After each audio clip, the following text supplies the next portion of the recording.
Tidak dapat dipungkiri bahwa kasus korupsi telah menjadi kasus yang sering terjadi di Indonesia, bahkan di sekitar kita dengan hal-hal yang mungkin tidak kita sadari.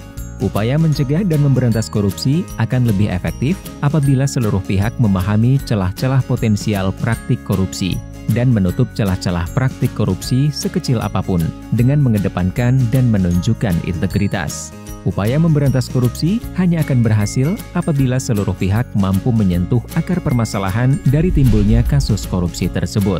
Integritas dapat menjadi kunci, karena integritas berasal dari dalam diri setiap individu dan dapat mempengaruhi perilaku individu tersebut. Survei Penilaian Integritas atau SPI hadir sebagai suatu upaya penilaian integritas dengan menggunakan kombinasi pendekatan persepsi dan pengalaman langsung maupun tidak langsung terhadap suatu institusi. Hasil data akan berbentuk indeks yang disebut dengan indeks SPI. Dalam survei penilaian integritas, terdapat 4 komponen penting yang akan membentuk indeks SPI, yaitu indeks internal, indeks eksternal, indeks expert, dan faktor koreksi atau deduction factor.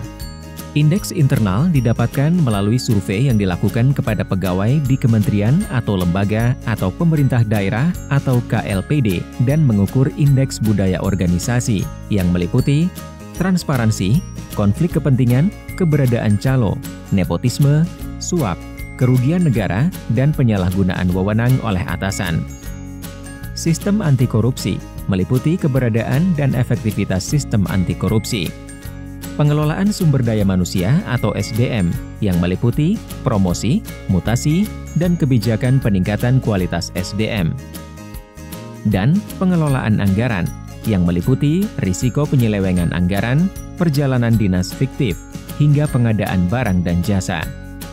Indeks penilaian eksternal dilakukan kepada pengguna layanan atau pemangku kepentingan dengan mengukur indeks transparansi, sistem anti korupsi yang meliputi transparansi dan integritas pelayanan.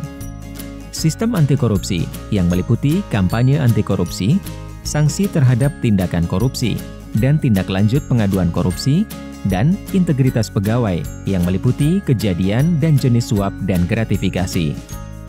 Indeks penilaian expert dilakukan kepada ahli untuk mengukur transparansi dan sistem anti korupsi lembaga publik dari sudut pandang narasumber ahli.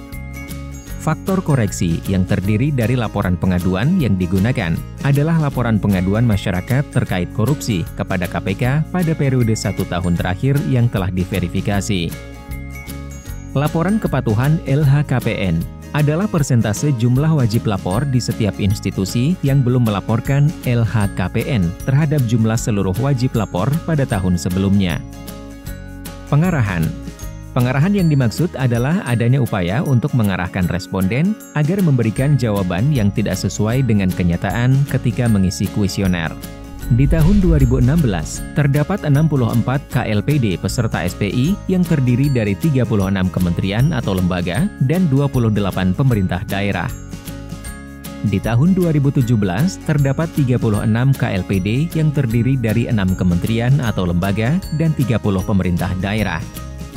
Di tahun 2018, terdapat 26 KLPD yang terdiri dari 6 kementerian atau lembaga dan 20 pemerintah daerah. Pada tahun 2019, peserta SPI mencapai 27 kementerian atau lembaga dan 100 pemerintah daerah. Tahun 2020 dilakukan uji coba SPI secara online terhadap 5 kementerian atau lembaga dan 7 pemerintah daerah. Dengan bekerja sama dengan Bappenas, Badan Pusat Statistik, dan Kementerian Dalam Negeri, SPI telah menjadi salah satu program prioritas nasional dan merupakan salah satu indikator pencegahan korupsi dalam rencana pembangunan jangka menengah nasional. Di tahun 2021 dan seterusnya, SPI bersifat mandatory untuk dilakukan di seluruh kementerian atau lembaga atau pemerintah daerah secara online. Sebelum survei dilaksanakan, kelengkapan data populasi pegawai, penggunaan layanan, dan eksper menjadi kunci keberhasilan. Karena survei akan dilaksanakan secara online, maka data koresponden dari populasi sangatlah penting. Pelaksanaan survei secara online juga harus memperhatikan prinsip-prinsip transparansi dan akuntabilitas. Data SPI ini akan berguna untuk institusi dalam melakukan pencegahan untuk mengurangi tingkat korupsi di institusi tersebut. Untuk kelancaran kegiatan SPI, setiap kementerian atau lembaga atau pemerintah daerah dapat menugaskan penanggung jawab kegiatan SPI di inspektorat atau satuan pengawas internal di masing-masing institusi untuk berkorespondensi dengan KPK. Penanggung jawab memiliki tugas memastikan ketersediaan data populasi sebelum survei dilaksanakan. Ingin tahu lebih lanjut tentang SPI? Mari kunjungi survei penilaian integritas di www.jaga.id. Mari tegakkan integritas institusimu.